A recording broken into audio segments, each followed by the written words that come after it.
시청자 여러분 안녕하십니까. 뉴스핌의 오상용입니다. 오늘은 스튜디오에 소중한 분을 한 분 모셨습니다. 수식어가 필요 없는 분이시죠. 이름 석자만 말씀드려도 이제는 웬만한 분들은 다 아실 겁니다. 신한은행 웰스 매니지먼트의 오건영 부장님 나와 계십니다. 네, 안녕하세요. 안녕하십니까. 네. 어떻게 연휴는 잘 쉬었습니까? 네, 그렇습니다. 잘 쉬었나요? 예. 우리는 모처럼 6일 동안 이렇게 긴 연휴를 보냈는데, 우리가 쉬는 동안에 뉴욕 시장을 비롯해서 이게 글로벌 시장이 좀 많이 좀 힘들어했던 것 같아요. 네, 그러니까요. 예.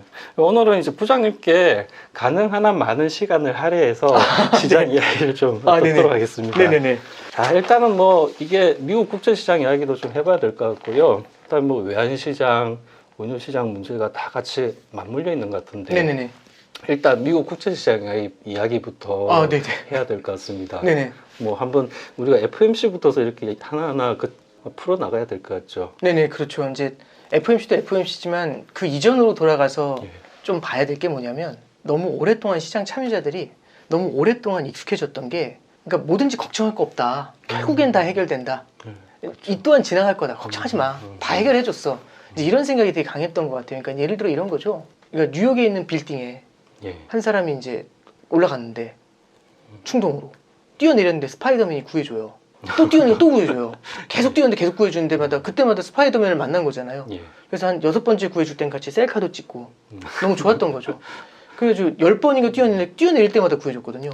그러면 그때부터는 그게 위험한 게 아니라 스릴이 되는 거죠. 친구들한테도 이런 게 있다. 친구들 처음에 못 뛰어내리는데 본인이 뛰어내리는 걸 보여주면 그때부터는 뛰니까 뉴욕 전체에 있는 사람들이 막 뛰어내리는 겁니다. 그러니까 이제 뭐냐면, 사람들이 어떤 리스크에 대한 인식 자체가 굉장히 좀 안이해져 있지 않았는가라는 생각은 좀 해요. 특히 어떤 리스크냐면, 금리가 오를 거라는 리스크에 대해서는 굉장히 좀 안이하지 않았는가라는 생각을 했는데, 예를 들어 이런 거죠. 기준금리 인상의 패턴을 그동안 보면 실제로 2000년도 그렇고 2006년도 그렇고 그 다음에 이제 2015년도 그렇고 올릴 때는 천천히 올라가요. 그렇죠. 근데 내릴 때는 급격하게 내려가잖아요. 그럼 내릴 때 급격하게 내린다는 얘기는 결국에는 금리 인상 이후에는 머지않은 미래에 금리 인하가 오고 화끈하게 내려주지 않습니까? 많이 물 거다. 그거를 너무 많이 알고 있는 거죠. 그러면 사실상 이건 금리가 올라가는 건 두려운 게 아니거든요. 그렇죠. 스키를 갖고서 산을 올라가는 것처럼 올라갈 땐 힘들지만 내려올 때 더 짜릿하잖아요. 금리가 더 올라가도 걱정할 게 없습니다. 왜냐하면 내려올 때 더 재밌을 거니까. 그러면 시장은 결국엔 이런 것 같아요. 중앙은행 입장에서도 수를 잘못 뒀다라기보다는, 저도 이거는 어떻게 표현해야 될지 모르겠지만 포워드 가이던스라는 게 있잖아요. 포워드 가이던스라는 거는 미리 알려주는 겁니다. 그래서 작년에 블라드가 그 말을 해요. 너네들 지금 인플레이션이 이렇게 올라가는데 너네들 연준이 금리 인상 대응이 늦은 거 아니냐. 딱 얘기하니까 이제 블라드가 거기서 얘기하는 게 그거죠. 오해다. 우리가 그 기준금리 인상을 3월에 시작한 게 맞지만 사실은 금리 인상의 효과는 그 전부터 이미 나타나고 있었다. 왜? 우리는 포워드 가이던스를 줬고 미국의 2년짜리나 10년짜리 국채금리는 이미 그 전에 21년도 9월 10월부터 올라가고 있었다. 그 얘기는 뭐냐면 포워드 가이던스로 금리를 올리지 않았지만 기준금리는 오르지 않았지만 시장금리를 끌어올리는 작업을 이미 했기 때문에 우리는 늦지 않았다라고 얘기를 해요. 원로도 거기에 동조해서 얘기를 해주고. 근데 이제 포워드 가이던스의 문제점은요, 미리 긴축을 할 수 있거든요. 근데 포워드 가이던스의 또 다른 문제점은 뭐냐면 끝날 때가 문제인 것 같아요. 끝내야 돼요. 여기 인플레이션이 지쳐있어요. 그럼 여기다 대고서 마지막 결정타를 날리면 되는데 하고 결정타를 날려야 될 때 시장이 아는 거죠. 미리 보는 거죠. 그 미래를. 문제가 해결된 그 아름다운 브라이트한 미래를 보잖아요. 그러면 시장에서 뭘 기대하는 거냐면, 얘는 보나마나 조금 있으면 죽을 거고, 죽으면 금리를 화끈하게 내려줄 거고, 그러면 대박이 날 거고. 그러니까 어떤 일이 벌어지냐면 시장이 뜨겁게 달아오르기 시작을 하는 거죠. 올해 초부터. 그러면 시장이 막 올라가게 되면 어떻게 되냐면 인플레이션을 제압을 해야 되는데 갑자기 팔다리 힘이 쫙 빠져버리는 겁니다. 마치 저 어렸을 때 영화 보면 되게 유치한 영화 중에 악당이 주인공 눕혀놓고서 이제 쏘기만 하면 되는데 막 사연 한 20분 동안 얘기하잖아요. 그러다가 악당이 죽는 그 황당한 장면들 있잖아요. 쏘라고 해도 막 계속 막 이상한 얘기하고 그런 장면을 만드는 거죠. 그래서 포워드 가이던스라는 게 뭘 얘기하는 거냐면, 어떨 때는 올라가기 전부터 긴축을 만들어내는 효과도 있지만 금리 인상을 끝내야 되는 막바지에는 오히려 금리 인하를 바라보게 만드는 효과가 나타나는 것 같아요. 그래서 연준부터 시작해서 22도 그렇고 다 똑같이 얘기하잖아요. 데이터 디펜던시다. 저는 공감하는 게 다들 그러잖아요. 무슨 중앙은행이 데이터 디펜던시라고. 그럼 어떻게 중앙은행 하냐. 지금은요, 포워드 가이던스의 씨앗을 말려버려야 된다고 생각하는 것 같아요. 왜냐면 포워드 가이던스를 주는 순간 시장에서는 과거의 그 학습들 때문에 대박이 터질 거라는 그 기대감을 갖고서 가니까. 그렇죠. 그래서 기준금리 인상이 끝나지 않았다라는 인식을 주는 것도 1번. 왜냐하면 기준금리 인상이 끝났다면 7개월 후부터는 금리 내릴 거야. 이제 이 생각부터 하고 있으니까요. 두 번째는 설령 끝나더라도 오래 갈 거야. 이 연막을 계속 피워가지고 마지막에 이 인플레이션이라는 괴물의 심장에 칼을 꽂는 인플레이션의 3조 걸매라는 그 작업을 하고 싶은 게 지금 현재 이제 연준의 플랜이 아닌가 좀 생각을 해요. 결국에는 시장에서는 이렇게 생각을 했던 것 같아요. 지난해 10월, 11월을 거치면서 시장에서는 뭘 봤냐면 영국에서 국채 시장이 발작을 하기 시작을 하니까 영국에서 이제 이 영란은행이 양적 완화를 해주는 걸 봤죠. 연준도 결국에는 올해 3월 달에 BTFP라는 걸 통해 가지고 돈을 따로 주입하는 걸 봤죠. 그래서 이런 거예요.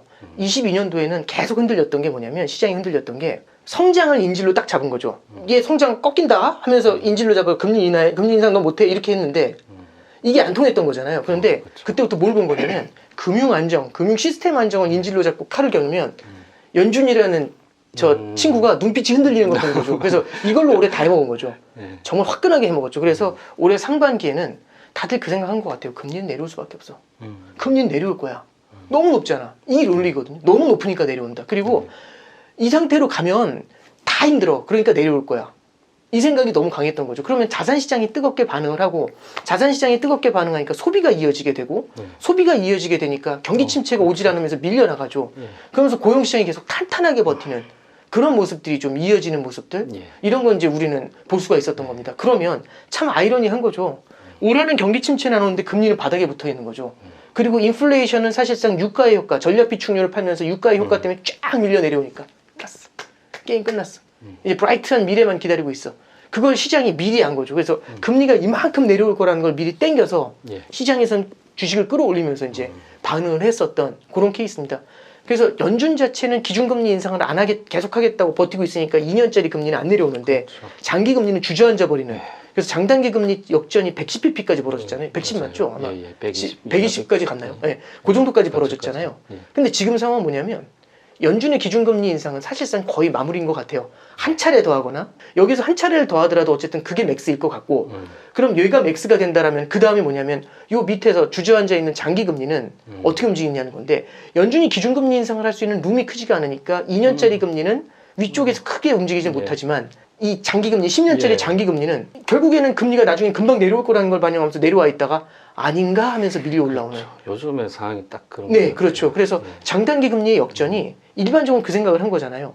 단기 금리보다 장기 금리가 내려오면 시장에서는 단기 금리가 나중에 쫙 내려와서 이걸 맞춰줄 거야. 이런 생각을 했었던 건데 지금 그게 아니라 얘가 밀려 올라가면서 이 역전을 줄이고 있는 구조죠.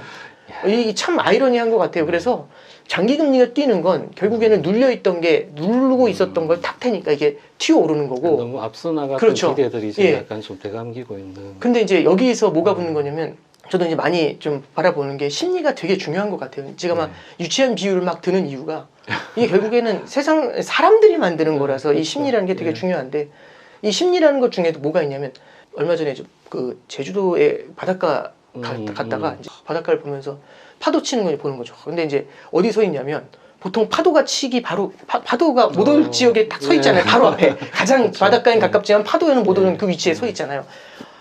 하면서 바라보는 거죠. 근데 가끔씩 파도가 미칠 때가 있어요. 확 들어오면 단단히 뛰잖아요. 근데 이미 양말은 다 젖어 있죠. 그러니까 이제 무슨 얘기냐면 사람들은 거기까지는 못 올 거라고 생각을 하면서 안전마진 확보하면서 서 있어요. 설마 4.3을 넘겠어? 설마 전고점이었던 4.4를 넘겠어? 이런 생각. 설마 4.6을 넘어? 이제 이런 생각을 하고 있는 거죠. 그러면 그 레벨까지 오잖아요. 그럼 깜짝 놀라는 겁니다.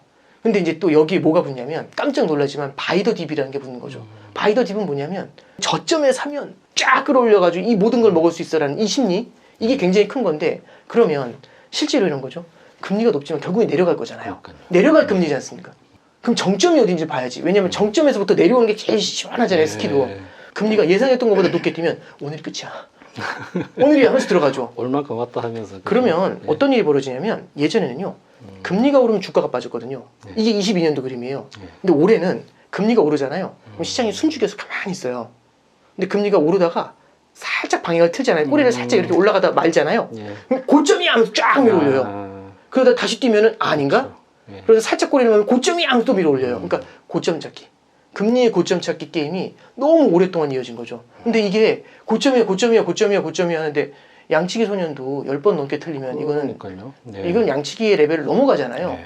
그러니까 이제 지금 계속 4.85 이렇게까지 밀려 올라오니까 이건 뭐야? 그러면서 어떻게 생각하냐? 이제 금리가 안 내려가나?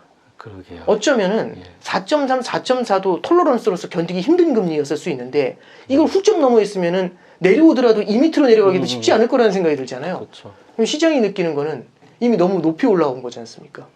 그러면 굉장히 큰 두려움을 느끼게 되겠죠. 그래서 저는 최근에 이제 이 채권 시장에서 나타나는 금리가 상승하는 효과는 말씀드렸던 것처럼 눌려 있었던 금리가 튀어오르고 있다라는 이게 1번인 것 같고요. 그리고 두 번째는 심리적으로 올 수 없는 라인이라고 생각했던 것들이 무너지게 되면서 계속해서 이거는 답이 없어라고 하면서 계속해서 선을 내주는 그런 형태의 그림이 좀 나타나고 있는 게 아닌가, 뭐 그렇게 정리를 좀 해봅니다. 그러니까 시장이 참 공포가 이게 되게 네. 무서운 게 이게 포지션들이 아까 말씀하셨던 여기까지는 안 갈 거야라고 믿었던 그 포지션들이 하여간 최근 한 2, 3일 보면은 레벨이 위로 이제 뚫고 올라가면서 또 이제 항복하면서 또 이제 더 빨리 그 밀어 올리고 가는 그런 느낌도 좀 있는 것 같아요. 혹시 그 연초에 이렇게 4.85%까지 10년물 국채 수익률이 갈 거라고 예상 하셨습니까? 저는 그렇게는 그쵸. 못했고요. 그러니까 네. 뭐냐면 10년물이 3.3을 잠깐 하회한 적이 있어요. SVB 때. 예. 그때는 그거보다는 올라올 거라고는 생각은 했지만 2레벨까지는 예. 2레벨까지는 잘 몰랐었어요. 그래서 그렇죠. 한 6월, 7월만 해도 3.8, 3.9 사이 왔다 갔다 할 때만 해도 이 정도 레벨까지 보진 않았었거든요. 근데 이게 화끈하게 밀어 올리니까 깜짝 놀랐던 것 같습니다. 그러니까 여름에 8월 달도 좀 시장이 얕은데 국채 금리가 많이 올라서 좀 약간 네. 민감인가 했었고 9월 초는 이제 유가가 좀 많이 올라가니까 뭐 그게 좀 밀어 올리나 했는데 네네. 이게 FMC 지나면서 좀 약간 FMC가 그 시장의 기대를 좀 많이 이렇게 앞서 나갔던 기대를 그 정도는 아니에요. 우리가 하이어포로 온 거 진짜 할 거야라는 좀 기대의 수정 이걸 네. 좀 만들어냈다고 네, 보시면 저는 돼요? 좀 그렇게 보고 있는 게 아, 점도표의 수정부터 시작해서 성장에 대한 수정도 저는 되게 큰 역할을 했는데 그 잭슨 홀 연설 직전에 네. 블라드가 등장을 했어요. 아. 퇴임한 사람이. 저 그래서 형이 여기서 왜 나와 인생을 했는데 블라드가 나와가지고 했던 얘기가 그 얘기를 하고 가더라고요. 뭐냐면 지금 연준이 한 가지 이제 바라봐야 될 게 성장이 탄탄하다는 걸 바라봐야 된다. 근데 이제 뭐냐면 3월 달에 프로젝션에서는 성장률을 0.4로 봤어요. 예. 6월 달 프로젝션에서는 성장률을 1.0으로 봤단 말이죠. 근데 6월 달 프로젝션까지만 해도 뭐가 있냐면 스텝들이 연준의 스텝들이 위원들 말고 스텝들이 경기 침체의 가능성이 있다라고 얘기를 했었어요. 예. 근데 7월 달에 FOMC 의사록 보고 저도 깜짝 놀랐던 게 경기 침체 없다라고 선언해 버리더라고요. 스텝들이. 예.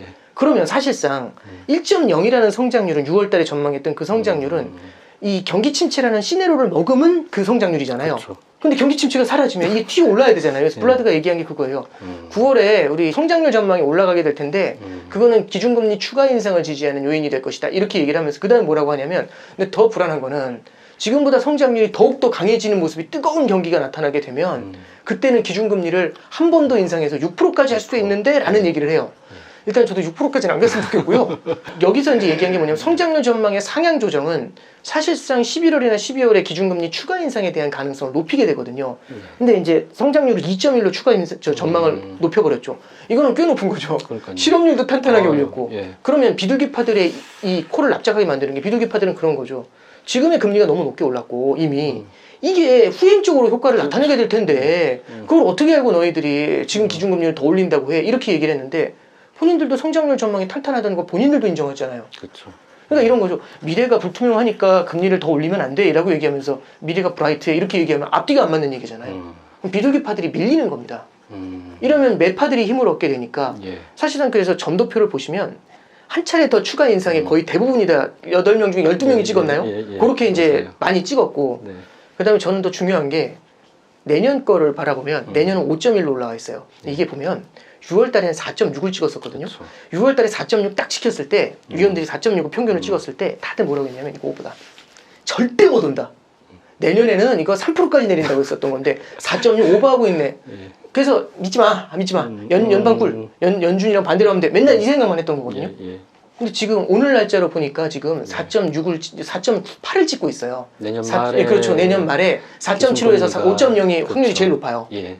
그러니까 이제 뭐냐면 시장이 안 믿는 걸 처음에는 말도 안 돼 헛소리 하고 있어. 너희 같은 새 가슴들이 이랬다가 따라가고 새 가슴이 따라가고 새 가슴이 따라가고 우리는 21년도 말에 테이퍼링이 시작될 때부터 뭘 알고 있었냐면 시장이 저도 비슷했어요. 저도 그래서 큰 실수를 했던 건데 어떤 생각을 했냐면 연준이 보여줬었던 그 수많은 새가슴 플레이를 너무 잘 알고 있는 거죠. 조금만 해도 괜찮아. 돈 줘야 돼? 돈 풀어줘? 어디 풀어줘? 얼마 풀어줘? 이런 스탠스였는데 이 새가슴들이 전혀 다른 스탠스를 보이는 거죠. 이 코로나 때까지만 해도요. 연준이 뭔가 선언하잖아요. 안 믿으면 됐어요. 아유 너네 그렇게 진출 못해. 말도 안 되는 소리 하지 마. 그러면 미안해 하면서 연준이 또 수그리잖아요. 봐.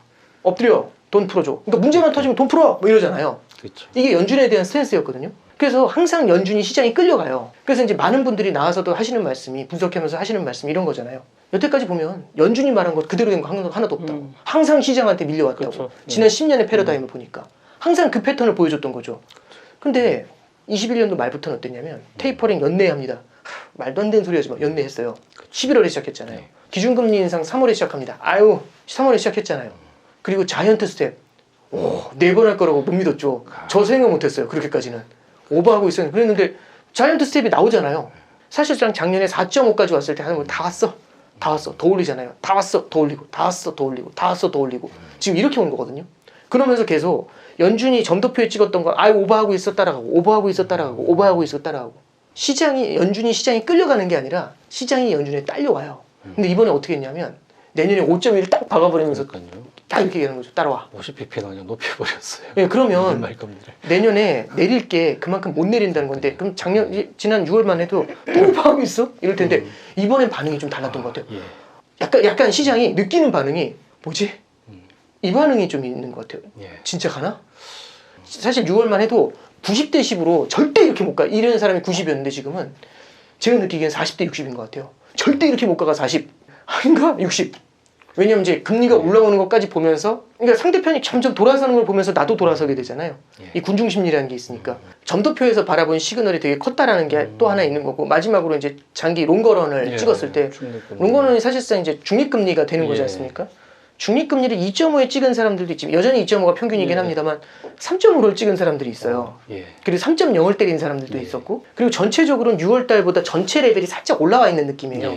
근데 이걸 보면서 저도 느낀 게 뭐냐면 중립금리가 변했다는 것에 대해서 고민하고 있는 위원들이 분명히 있구나라는 생각이 좀 들어요. 중립금리라는 건 계속해서 물론 바뀌는 거지만 어쩌면 미국 경제의 체질이 옛날보다 바뀌었을 수 있어 라는 생각을 좀 하고 있는 것 같은데 여기에 대해서는 이제 여러 가지 시각이 있는 것 같아요. 일단 첫 번째 시각은 이런 거죠. 미국이 옛날보다 훨씬 더 체력이 탄탄해졌어. 이런 생각? 그러면 IRA 같은 거 하니까 글로벌 금융위기 이후에 성장을 보양하기 위해서 가장 많이 썼던 건 미래의 소득을 끌어다 썼죠. 그래서 부채를 내는 거잖아요. 근데 그게 한계에 부딪힌 거지 않습니까? 지금 재정 적자가 심하니까. 그럼 다른 나라 걸 뺏어오면 돼요. 그게 트럼프의 무역 전쟁이었고 지금은 IRA 같은 거잖아요. 우리나라의 공장죠. 그러다 보니까 탄탄한 성장을 만들 수 있어. 그러면 미국 내에 공장이 지어지고 거기서 채용이 일어나게 되면 인건비가 미국이 아무래도 다른 나라보다 높을 거지 않습니까? 그럼 필연적으로 인플레이션을 자극을 하게 되는데 성장과 인플레이션을 동시에 자극하게 되면 중립금리가 올라올 수밖에 없는 거거든요. 그래서 첫 번째는 과거와 달라진 성장에 대한 패러다임, 과거와 달라진 물가의 패러다임 때문에 중립금리가 올라왔어. 이렇게 바라보는 분들이 분명히 있는 것 같아요. 또 하나 좀 바라보는 게 두 번째는 이건 물론 뭐 뇌피셜이긴 한데 이게 페이크가 아닌가라는 생각. 페이크는 뭐냐면 일부러 속이는 건 아닌데 예를 들어 이런 거죠. 원래는 10kg짜리 아령만 들 수 있는데 20kg를 한번 들어본 거예요. 그러면서 저한테 얘기하신 거죠. 네가 20kg 아령 들고 10분 버티면 내가 1,000만 원 줄게. 이러시는 거예요. 진짜로. 만약에 예를 들어서 그럼 진짜요? 안 돼. 딱 들었는데 숨이 막혀. 도저히 못 견뎌요. 근데 얘기하신 거죠. 표정 바뀌면 안 된다. 그럼 표정 안 바꿔. 이러면서 있을 거 아니에요. 하면서 왜냐면 온몸이 영혼이 다 털려나가도 1,000만 원 받아야 되니까 10분만 하면서 버틸 거 아니에요. 20kg 들고서 하면서 너무너무 힘들게. 근데 표정 하나 안 바꾸고. 실제로 억수로 힘든데 힘 안 든 척하는. 왜냐하면 미래에 브라이트한 미래가 있잖아요. 그게 자산시장을 뜨겁게 만들어줄 수 있잖아요. 그러니까 미래에 대한 강렬한 브라이트한 기대가 있으면 낙관적이잖아요, 사람이. 시장이 낙관적이지 않습니까? 그러면 아무리 태풍이 몰려와도 미래에 브라이트한 미래가 있기 때문에 견뎌. 이것만 견디면 1,000만 원이야. 버틸 수 있는 거죠. 만약 이거라면 연준이 오판하는 거죠. 왜냐면 이미 얘는 한계점을 넘었는데 한계점을 넘은 금리인데도 불구하고 버티는 걸 보면서 잘 버티네 하면서 내가 그럼 25kg 해봐 이런 거죠. 오버킬 위험 항상 지금 열려있는 그런. 그래서 저도 참 이제 그 생각을 하는 게 옛날에 처음에 이제 공부를 할 때는 연준이 샤워실의 바보라는 그 표현들을 보면서 왜 이렇게 똑똑한 사람들이 멍청한 짓을 하지? 이랬었거든요. 근데 그 시대를 살던 그분들도 정말 고민이 많았겠구나. 그렇게 될 수밖에 없었던 케이스도 너무 많죠. 그리고 어떤 때는 이게 실수인 줄 알면서도 할 수밖에 없지 않았을까라는 생각들 있잖아요. 그 바보가 아닌 거죠. 어떤 때는 차악을 선택해야 되는 경우들도 있는 거잖아요. 이 인플레이션을 잡기 위해서 성장을 덜어내야 되는 그런 케이스들도 있었던 거 아닌가라는 생각을 요즘 되게 많이 해봐요. 예, 그래서 이제 뭐 저도 중립금리에 대해서 중립금리를 그렇게 높게 찍어놓은 걸 보면서 연준이 생각보다 긴 관점에서 이걸 바라보고 있구나. 그러면 중립금리가 올라올 것 같은 압력을 받게 되면 향후에 내년 말이 아니라 내후년이라고 할지라도 내려오는 금리가 많이 못 내려올 수가 있죠. 그렇게 됐을 때 시장이 생각하는 그 브라이트한 미래 이게 존재하지 않을 수 있잖아요. 왜냐하면 지금 막 양적 완화 다시 시작하고 막 파티하고 해야 되는데 그 파티하는 걸 못 한다는 얘기지 않습니까? 원래는 재건축이 예정돼 있는데 재건축 못 하는 거잖아요. 그러면 뭐야 한다면 던져야 되잖아요. 이 헌 아파트는. 그런 문제를 지금 조금 이 시장이 좀 이번에 FOMC를 통해서 그 시그널을 좀 읽었던 게 아닌가라는 생각을 좀 해봅니다. 그럼 연준에서도 좀 약간 아까 우리 그 중립금리 이야기를 하면서 실제로 좀 많은 위원들이 2.5%가 중간값인데 그 위로 이제 올라간 그 폭들은 확실히 이제 6월보다 좀 더 위로 많이 올라가 있더라고요. 네네네. 그리고 이제 혹시 2026년도 거시 전망 혹시 보셨나요? 예, 봤습니다. 네네. 이게 사실은 그때가 이제 모든 게 균형을 맞추는 2026년도인데 물가 2%, 그다음에 이제 성장률 1.8, 자연 실업률 이 완전히 이제 균형을 맞추는데 그 균형을 맞추는 시점에 연준 금리가 2.9% 이렇게 딱 되어져 있어요. 3 정도 찍어놨었죠. 그러니까 이걸 보면 앞으로 3년, 4년 정도의 이런 시계로 보면 이 사람들은 중립 금리는 좀 높아질 있다라고 확실히 그렇게 인식을 하는 건지. 그러니까 이제 만약에 그게 3이라는 숫자라고 한다면 결국에는 단기 중립금리를 계산할 때는 단기 실질 중립금리 더하기 산수해야 되네요. 그다음에 이제 기대 그러니까 인플레이션에 대한 목표치라고 하죠. 어차피 그 목표치라는 것도 장기로 이렇게 될 거란 기대니까. 그러면 원래는 이게 0.5였고 단기 실질 중립금리가 0.5였고 인플레이션에 대한 기대가 2.0이었던 거잖아요. 무엇을 끌어올린 건지는 모르지만 0.5 정도 올라갔으니까 3을 찍은 거죠.